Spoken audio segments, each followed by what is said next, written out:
Muy bien, hola con todos, soy el ingeniero William Delgado. Vamos a hacer una clase más del curso de concreto armado. Esta vez vamos a ver el método de amplificación de momentos para el diseño de columnas esbeltas.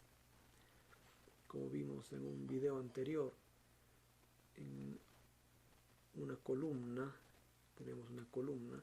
Si a esta columna le aplicamos una carga P a una excentricidad E, vamos a generar un momento. Ese momento flector va a generar una deformada a la que le llamamos deformada de primer orden. En el valor máximo de esta deformada se va a producir un desplazamiento delta sub 0, que si multiplicamos delta sub 0 por la carga P, se va a generar un momento adicional. ¿Listo?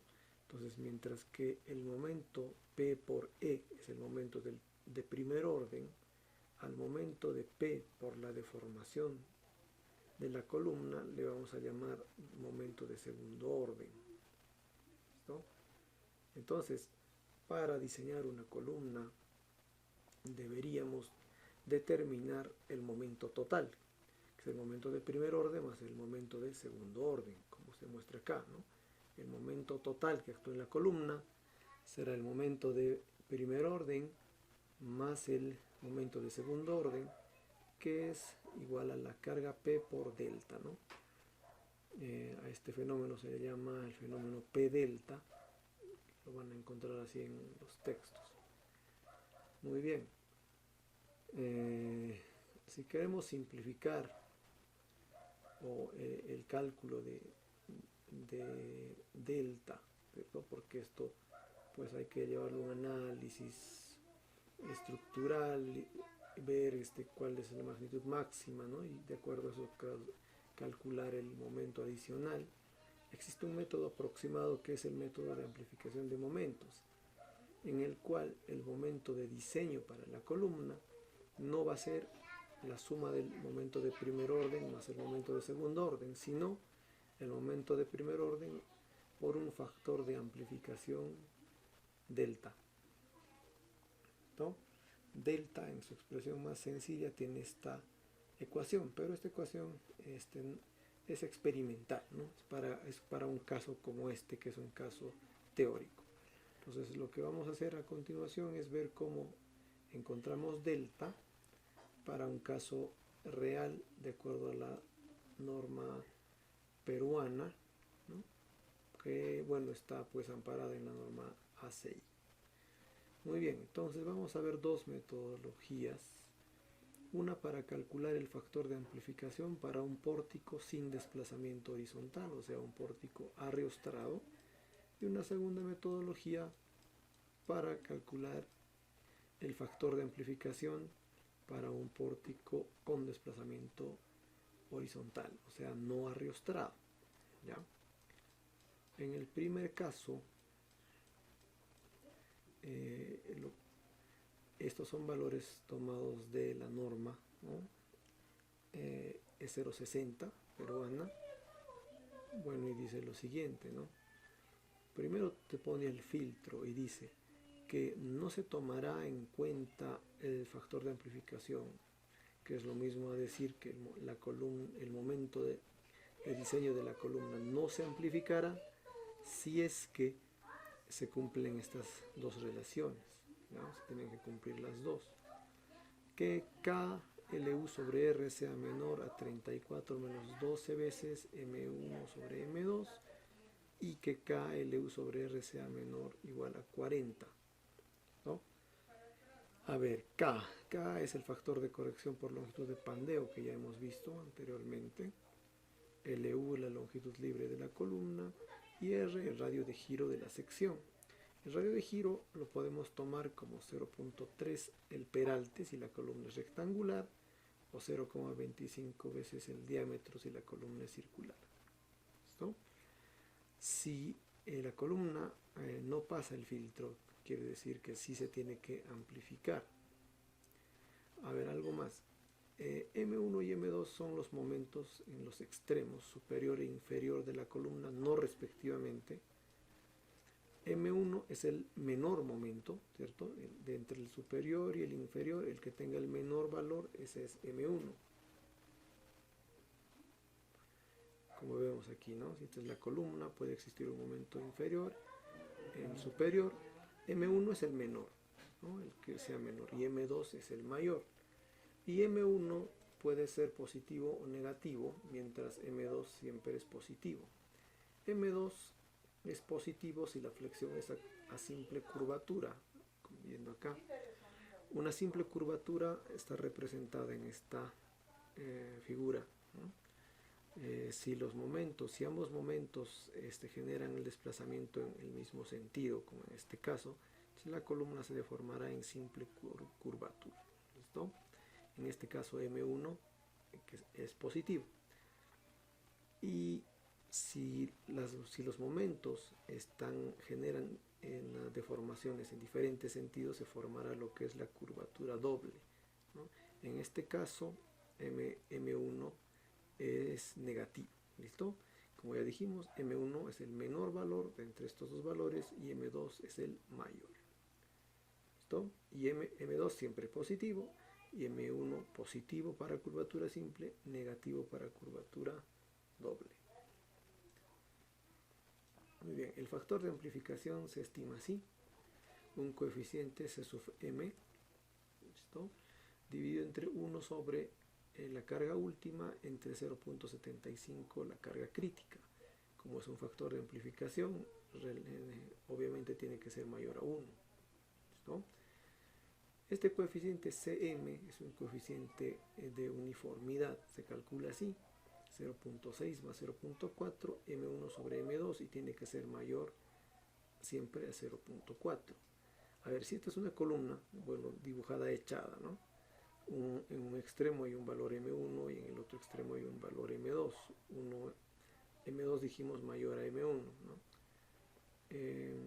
Para efectos de uniformizar el momento en la columna, utilizamos el siguiente arreglo: ponemos M1 y al siguiente valor le va a ser M2, pero multiplicado por un factor Cm, que es un coeficiente de uniformidad. ¿Listo?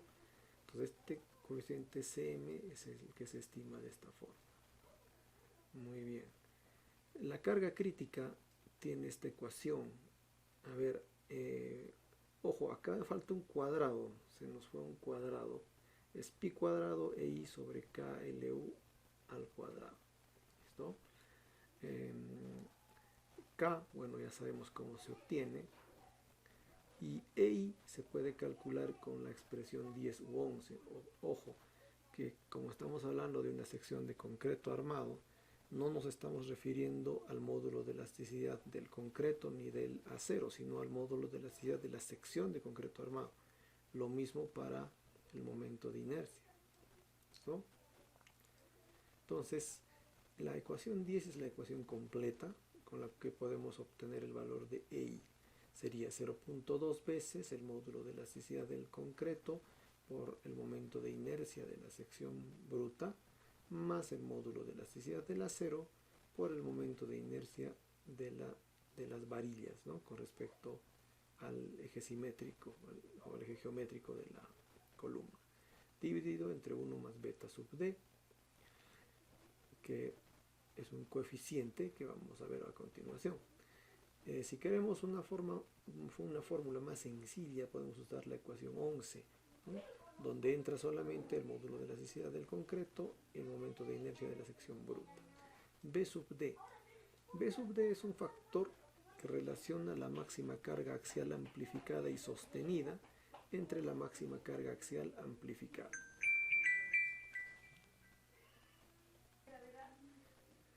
Muy bien, debemos entender como cargas sostenidas aquellas que están presentes permanentemente en la edificación, como por ejemplo la carga muerta, la carga viva, una carga de empuje lateral, por ejemplo en un sótano.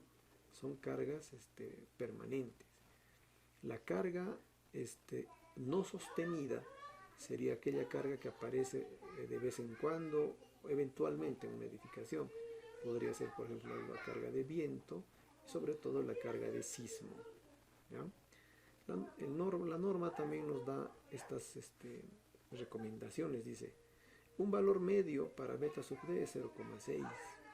Y dice que si las fuerzas horizontales son de corta duración, como por ejemplo las fuerzas horizontales que tomamos producto de un efecto sísmico, podemos tomar como beta d igual a 0. Y si las fuerzas horizontales son permanentes, como el empuje de terreno, podemos tomar como beta sub d igual a 1. ¿No? Muy bien, entonces ya tenemos beta d, con eso calculamos EI. Con EI podemos calcular la carga crítica. Ojo que acá es pi cuadrado, se nos fue.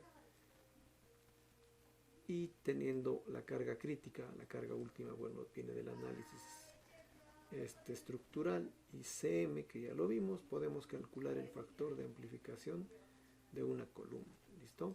Este delta ns se llama factor de amplificación para una columna donde no existe desplazamiento horizontal, o sea, para una columna considerada como arriostrada. Muy bien. Vamos al segundo caso. Cuando analizamos pórticos con desplazamiento horizontal, es decir, pórticos no arriostrados, ¿no? El primero, el filtro. Dice que no hay que amplificar si es que K por LU sobre R es menor a 22. Ya vimos que es esto, ¿no? K es el factor de corrección de longitud de pandeo, LU la altura libre de la columna y R el radio de giro, que también lo vimos. Cuando el factor de amplificación de pandeo se obtiene, digamos, positivo o mayor que 1 en columnas, ojo que el factor de amplificación solamente se aplica a la porción del momento que produce desplazamiento horizontal, ¿no? Entonces el momento lo podemos disgregar en dos: el momento producido por las cargas que no producen desplazamiento horizontal, más el momento que es producido por las cargas que sí producen desplazamiento horizontal. Quienes no producen desplazamiento horizontal, por ejemplo, la carga muerta, la carga viva. Quienes sí producen desplazamiento horizontal, la carga de empuje lateral de terreno, la carga sísmica. ¿Listo? Entonces, el factor de amplificación delta S, que se llama factor de amplificación para un pórtico con desplazamiento horizontal, solo se aplica a la porción del momento que produce desplazamiento horizontal. ¿Listo? ¿Cómo se estima? Con esta ecuación. ¿Listo? Si en esta ecuación simplificamos ms, ¿no?, que vendría a ser el momento que sí produce desplazamiento horizontal, delta S sería 1 sobre todo esto, ¿no?, que es 1 menos la sumatoria de las cargas últimas de todas las columnas del entrepiso. Por ejemplo, si tenemos este pórtico y estamos analizando esta columna, tendría que ser la sumatoria de las cargas últimas de todas estas columnas. Ojo que este análisis se hace por ejes. Esto no es un análisis tridimensional, sino es un análisis planar. Entonces tengo que tomarlas, puedo analizar, por ejemplo, la esbeltez en el sentido X y tendría que hacer lo mismo en un sentido perpendicular Y. ¿Listo? Pero no se mezclan ambos casos. Muy bien. Sobre 0.75 las cargas críticas. Del mismo modo, tendría que obtener la carga crítica de cada una de las columnas del entrepiso. ¿Listo? Así podemos obtener delta S. ¿Ya? Acá hay algo más. Si la relación de esbeltez LU sobre R es mayor a este parámetro, 35 sobre PU raíz F'C por el área bruta y todo raíz, ¿cierto? Estamos hablando de una esbeltez muy grande, entonces se deben aplicar los dos factores de amplificación.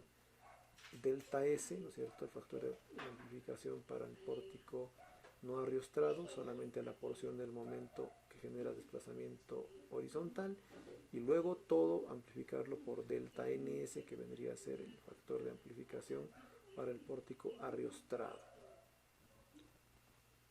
Muy bien, vamos ahora a hacer un ejemplo práctico donde vamos a determinar ambos factores de amplificación, delta S y delta ns. ¿Ya? Entonces el ejemplo práctico dice lo siguiente: determinar el factor de amplificación para la siguiente columna esbelta, es la columna que está de rojo. Usar F'C 280 kilogramos fuerza por centímetro cuadrado y Fy 4200 kilogramos por centímetro cuadrado. Este es un pórtico de primer piso. ¿Listo? Nos dan la carga última para cada pórtico. Esto salió del análisis estructural. Nos dan las luces, ¿no? Las luces entre columnas son de 6 metros, constante para todas. Las vigas dice que son de 40 por 60 centímetros, 40 de base y 60 de altura. La altura de las columnas medida al eje es de 6.5 metros. Y la columna tendría esta forma, ¿no? Si este es el eje X en el cual vamos a hacer el análisis, la columna tendría 30 centímetros de altura y 40 de base. ¿Listo? Las cargas, nos dan las cargas, la carga en toneladas, nos dan la carga muerta, la carga viva y la carga de sismo, ¿no? También para el momento superior será en el momento en el punto A y el momento inferior que será el momento en el punto B. También en el caso de momento muerto, vivo y de sismo. ¿Listo? Solución entonces. Lo primero que tenemos que obtener es el coeficiente de corrección de longitud de pandeo K. ¿Listo? Y para eso tenemos que hacer el análisis del factor psi. ¿Listo? Que tiene esta expresión 5. Muy bien, entonces en esta columna vamos a determinar psi sub A y psi sub B en los extremos de la columna. Es indistinto, puede ser A abajo y B arriba o al revés, es indistinto. Vamos a obtener psi sub A. ¿Qué es psi sub A? Vendría a ser la sumatoria de módulo de elasticidad, momento de inercia sobre longitud de las columnas entre módulo de elasticidad, momento de inercia sobre longitud de las vigas. Eso es psi sub A. Y ojo que es un análisis plano, ¿no? Muy bien. Para simplificar un poco el cálculo, podemos asumir que el módulo de elasticidad de las columnas y de las vigas es similar. Ambos son de concreto armado, claro, hay una variación porque el armado es diferente, pero podemos asumirlo similar. Entonces, en este caso, vamos a hallar psi sub A. Entonces, tengo que contar cuántas columnas llegan al punto A. Pueden llegar mínimo mínimo 0, ¿no? Y máximo 2. En este caso, por ejemplo, llega una columna. Si hubiese un piso encima, llegarían 2, ¿cierto? Pero llega una columna. Entonces vamos a colocar acá E por el momento de inercia de la columna entre la longitud. Esta longitud está en 6.5 metros, lo vamos a colocar en centímetros. A ver, antes, el momento de inercia de las vigas dice que hay que tomarlo como el 35% del momento de inercia de la sección bruta. Esto para considerar el efecto del agrietamiento. ¿Listo? Entonces nos sale 0.35 por la viga era de 40 por 60. 40 por 60 al cubo sobre 12, eso sale 252.000 centímetros a la cuarta. Vamos a trabajar todo en centímetros y kilogramos fuerza. De las columnas, para considerar el efecto de agrietamiento, debemos tomar el 70% del momento de inercia de la sección bruta. En esta columna la base será 40 y la altura es 30. ¿Listo? Entonces será 0,70 por 40 por 30 al cubo sobre 12. Eso sale 63.000 centímetros a la cuarta. ¿Listo? Entonces, psi sub A era el módulo de elasticidad por el momento de inercia de la columna, 63.000, entre la longitud de la columna en centímetros 650. Una sola columna. Abajo van las vigas, el módulo de elasticidad, que vamos a llamarle E, por el momento de inercia de la viga, 252.000, entre la longitud de la viga, que es 600 centímetros. ¿Listo? Y a este punto llegan dos vigas. Entonces en este análisis puede llegar mínimo una viga, si es un pórtico, ¿no? Y máximo dos vigas. Las vigas que estén en sentido transversal, esas no cuentan, esas tienen su propio análisis en el sentido correspondiente. ¿Listo? Entonces operando esto se va a anular, vamos a obtener si sub A de 0.115. Si sub B correspondería a este punto. ¿Listo? Cuando en teoría, si el extremo es completamente empotrado, ¿cierto? Si sub B vale 0, ¿cierto? Sobre esto los autores discrepan. Hay algunos que dicen que podemos considerar un valor mínimo a si sub B porque en la cimentación no es completamente empotrada. Por ejemplo, algunos dicen que si es que, por ejemplo, en el texto de McCormack menciona, ¿no?, que si el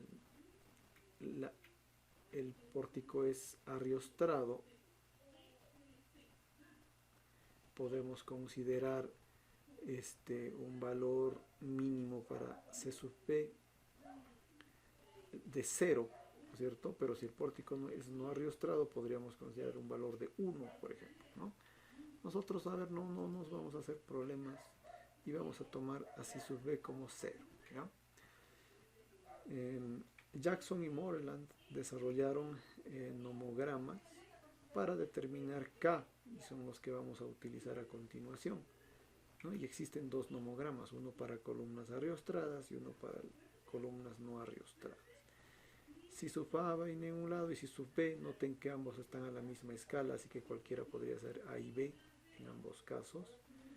En el caso arriostrado, K varía de 0.5 a 1, y en el caso no arriostrado, K varía de 1, bueno, pues hasta el infinito en teoría, ¿no? Muy bien. Entonces, vamos a ver primero el caso arriostrado. Vamos a entrar con si sub A 0.115 y si sub B 0. 115, ¿no? Acá es 100, acá sería 150, 200, ¿no? 0.1, 0.15, 0.200. 0.15 estaría más o menos por acá. En el otro caso tenemos 0. Trazamos una línea recta y donde intercepta al eje central obtenemos el factor K. Entonces si esto es 0.5, esto es 0.55, entonces más o menos observamos 0.53 acá, ¿no?, para el caso arriostrado. Para el caso no arriostrado igual, es la línea azul, ¿no? Acá tenemos 0, aquí tenemos 1.111, ¿no?, o 115. Entonces trazamos una línea y eso intercepta al eje central por acá. Si esto es 1, esto es 1.1, 1.2, 1.3, 1.4, 1.5. Es un poquito menos de 1.2, estaríamos viendo más o menos 1.18. ¿Listo? Así obtenemos K, que vendría a ser el factor de corrección de longitud de pandeo. Listo, esos eran cálculos previos. Ahora vamos a hacer el cálculo para el pórtico arriostrado. ¿Listo? Recuerden, lo primero que hay que ver es el filtro. Para eso necesitamos K, LU y R. K, y ya lo tenemos, es 0.53, ¿cierto? LU es la longitud libre de la columna. Ya, la longitud LU es la longitud interna, ¿no? Vendría a ser más o menos esto. Si esta es la columna, ¿cierto?, LU es la longitud libre, ¿no? Si esta es la zapata y esta es la viga, vendría a ser la longitud libre de la columna, ¿no? En el caso que estamos estudiando, nos dieron una columna de 650 medida al eje. Entonces, lo que tendríamos que hacer es a L le vamos a restar la mitad del peralte de la viga, ¿listo? Entonces LU sería en centímetros 650 menos el peralte de la viga es 60 entre 2, tendríamos 620 centímetros. ¿Listo? El radio de giro, como está especificado en la norma, debemos tomarlo como 0.3 veces el peralte. ¿Listo? El peralte de la columna es 30, así que 0.3 por 30, este es el peralte, ¿no? 0.3 por 30 tendríamos 9 centímetros de radio de giro. ¿Listo? Entonces, muy bien, ¿qué más? El factor de amplificación, como nos están dando carga muerta, viva y sismo, entonces debemos utilizar este factor de amplificación que está en la norma E060, ¿no? 1.25 carga muerta más carga viva más menos la carga sísmica. Bueno, para este ejemplo vamos a hablar solamente del caso positivo. ¿Listo? Muy bien. Entonces, amplifiquemos pues las cargas. Si nos dieron una carga de 20 toneladas en un momento superior de 4,8 y 2,4 el inferior para la carga muerta, ¿no? Valores para la carga viva y de sismo, entonces el valor amplificado es el que tenemos a continuación. ¿Listo? Entonces aplicando esta ecuación tenemos que el momento superior es 17.625 y el inferior es 12.875. Entonces M1, que es el menor, es 12 y M2 va a ser el mayor, 17. ¿Listo? Vamos a aplicar en todo caso pues el filtro, el primer filtro. Basta que uno sea falso, ya pues ya decimos que no se pasó el filtro, ¿no? K053, ¿no? Que lo obtuvimos de los nomogramas, LU 620 y el radio de giro 9 centímetros. Dice que eso debe ser menor a 34 veces menos 12 por MU, que es 12.8 y M2 17. Como M1 y M2 están en las mismas unidades, pues no tengo necesidad de convertir, ¿no? Entonces, al lado de la desigualdad sale 31 y el otro lado sale 25, ¿no? Lo cual es falso, ¿no? 31 no es menor que 25. Entonces, es necesario amplificar, ¿no? Entonces, si es necesario amplificar, vamos a calcular los parámetros correspondientes. Primero CM. CM es 0.6 más 0.4 M1 sobre M2. ¿Listo? 0.6 más 0.4 M1 sobre M2. Como estamos viendo el caso Ariostrado, ¿cierto? Caso Ariostrado, debemos suponer que la curvatura es simple, ¿no? Entonces, si la curvatura es simple para el pórtico no ariostrado, entonces el momento M1, que es el que le da el signo, es positivo. ¿Listo? Entonces acá tenemos 0.6, ¿no? De la ecuación. Aquí está 0.6 más 0.4 más, ¿cierto? Va a ser positivo porque curvatura es simple. M1 sobre M2, M1 sobre M2, y eso nos sale 0.892. Esto es un parámetro adimensional. ¿Listo? Muy bien, ya tenemos CM, nos falta hallar, bueno, PU es dato, hay que hallar la carga crítica P sub C. Para eso vamos a hallar el momento de inercia por el módulo de elasticidad EI. Utilizamos la ecuación 11 de acá. Entonces el momento EI será 0.4 por el módulo de elasticidad del concreto, que si recuerdan es 15.100 raíz de F'C, ¿no es cierto? Ese es el módulo de elasticidad del concreto. Para este caso F'C es 280. Por el momento de inercia de la sección bruta, la sección es de 40 por 30, entonces acá tenemos 40 por 30 al cubo sobre 12, dividido entre 1 más beta sub d. Vamos a tomar como beta sub d 0, porque es el valor que nos sugieren para fuerzas horizontales de corta duración, como es la fuerza sísmica, ¿no? En este ejemplo lo que tenemos es fuerza sísmica como fuerza que genera el desplazamiento horizontal, así que vamos a tomar 0. Resolviendo esto vamos a tener un valor grande, 9,096 por 10 a la 10. Esto estaría en kilogramos fuerza centímetro cuadrado. Finalmente la carga crítica, una vez más acá a este pi le falta el cuadrado, ¿no? Sería pi cuadrado por EI, que es todo esto, hasta acá, ¿cierto? Dividido entre KO por LU y al cuadrado. K 0,53, ¿no? Para el caso arriostrado. LU 620, también lo obtuvimos, y todo al cuadrado. Entonces la carga crítica sale este valor, ¿no? Sería 8.314.000 kilogramos fuerza, que sería equivalente a 8.314 toneladas, ¿no? Reemplazando esto en la ecuación 8, tendríamos que el delta NS sería CM, ¿cierto? 0.892 entre 1 menos la carga última, que es dato 54, ¿no? 54 toneladas, entre 0.75 la carga crítica, 0.75 y la carga crítica, que es 8.314. ¿Listo? Ojo, tanto la carga última como la carga crítica están en toneladas, así que se simplifica la unidad. Y el factor de amplificación nos sale 0.899, ¿no? Que es menor que 1.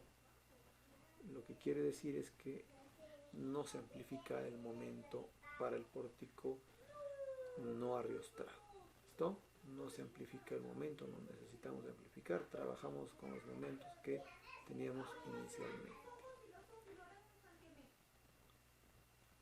Muy bien, vamos entonces al caso del pórtico no arriostrado, ¿ya?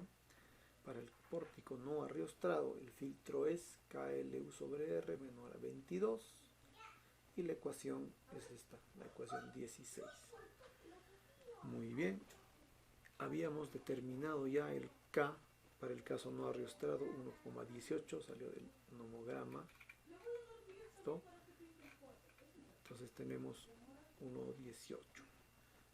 La carga crítica entonces la podemos estimar. A ver, pi cuadrado en la carga crítica por EI. EI es el mismo valor, ¿no es cierto? Que usamos para el caso arriostrado, no tiene por qué cambiar, dividido entre la longitud corregida, ¿no? Que sería 620 por K, y K es 1,18, lo que hemos obtenido en el caso anterior. Entonces la carga crítica sale 1.677 toneladas. ¿Listo? De la columna en estudio. Y vamos a ver lo siguiente. En el pórtico que estamos analizando, que está acá, tenemos, a ver, la carga crítica de esta columna. Miren que a esta columna se conectan dos vigas, ambas de 6 metros, ¿cierto? Es la misma condición que esta y esta columna. Entonces puedo decir que la carga crítica de esta columna es igual a de estas otras dos. Estas tres tienen la misma carga crítica. Pero las columnas que están al extremo no, porque a estas se les conecta una sola viga. ¿Listo?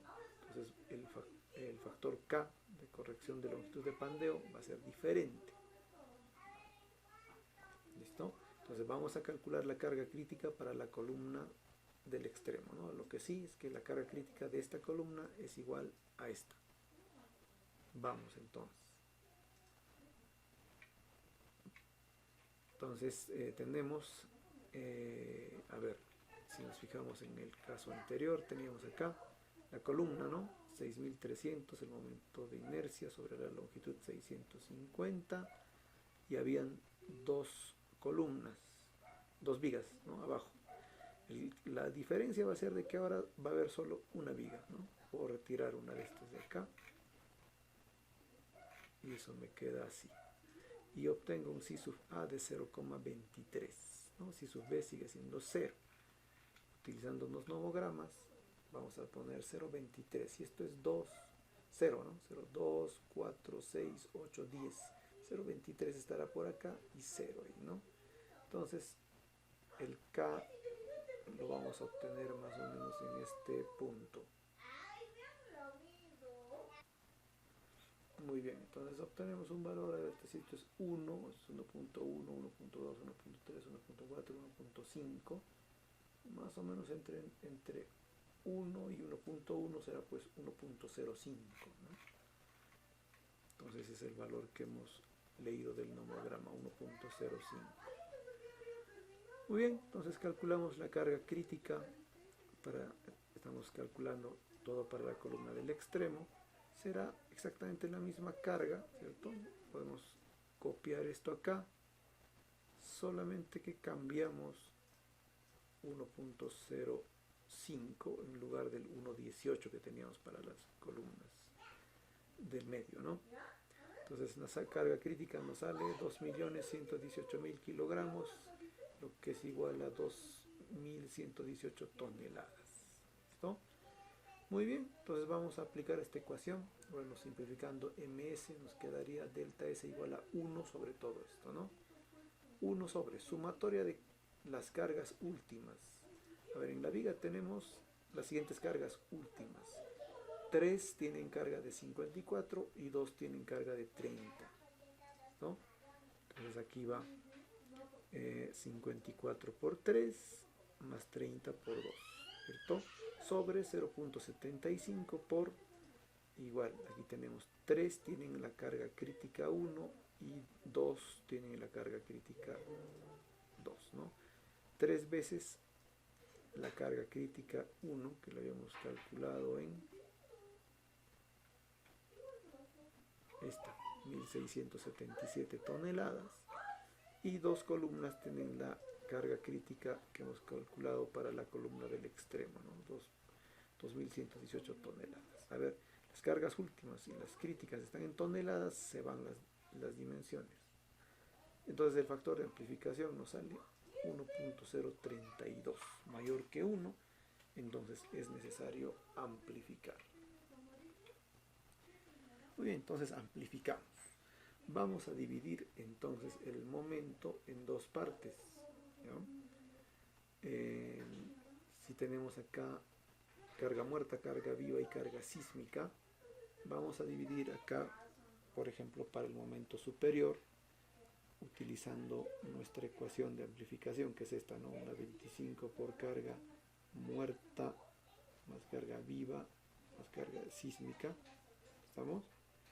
Entonces, el MNS, este de acá, será 1.25 por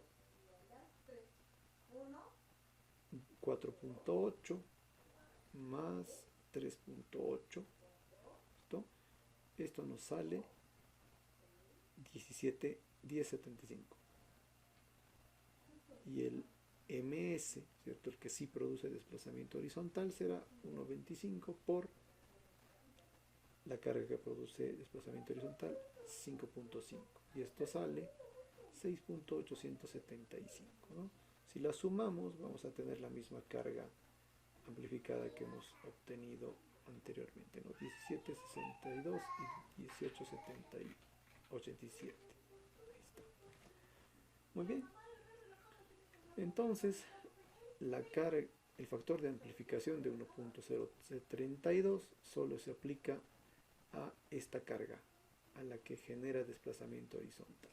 M1 será el menor, M2 el mayor, ¿no? Entonces, para M1 tendremos 5.375 más el factor de amplificación de 1.32 por 7.5, ¿no?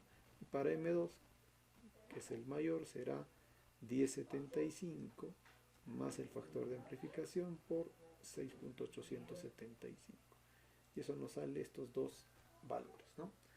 Entonces, en resumen, si yo no consideraba el efecto de esbeltez, esta columna la tenía que diseñar para una carga última de 54 toneladas y un momento, a ver, tomando el mayor, de 17.625 toneladas.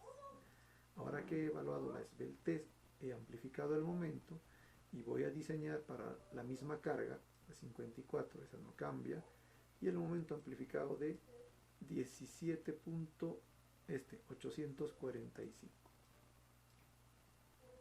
¿Listo? 17.845, que es mayor a 17.625, que era el momento original, o sea que se ha amplificado. ¿Listo? Muy bien, hasta aquí con este video, nos vemos en una próxima oportunidad.